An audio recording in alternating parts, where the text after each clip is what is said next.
Dan huwa l-kap eżekuttiv tal-kumpanija Sargas, Henrik Fleischer, li qed jagħti garanzija li jekk il-gvern iħallihom jibnu power station ġdida huma jistgħu jraħħsu l-kontijiet tad-dawl bin-nofs. Estimations we have made so far show us that we can dramatically reduce the costs.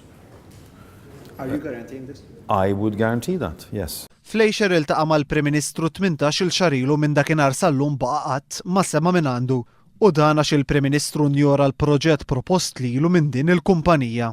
I have not heard from him and I have not met him again. Sena u nofs wara li ġie ppreżentat b'dan l-investiment qudiemu l-Prim Ministru qal li l-pariri tekniċi tiegħu huma kontra dan l-investiment.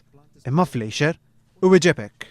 Well, then I'd say perhaps we have done a bad job not educating those advisors properly, because then they should substantiate what's not good for Malta. F'pajjiżna huma jipproponu li jibnu power station ġdida b'valur ta' biljun euro li tħammeġ ħafna inqas minn tal-BWSC.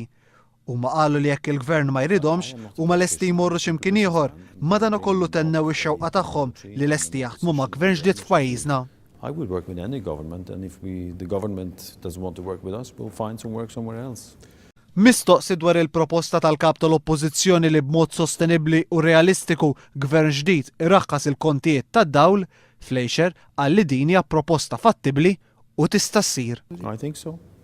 I really do think so.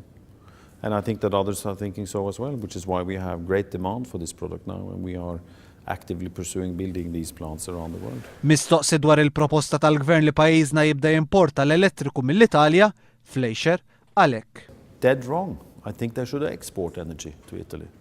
So you don't agree with such a statement? No, I don't. Why? Because, again, if you draw energy from the highest cost electricity market in Europe, you are incurring higher costs for your industry and for your citizens. I don't think it's a good idea. L-intervista sħiħa ta' One News ma' Henrik Fleischer ser tixxandar wara l-programm Affarijiet Tagħna.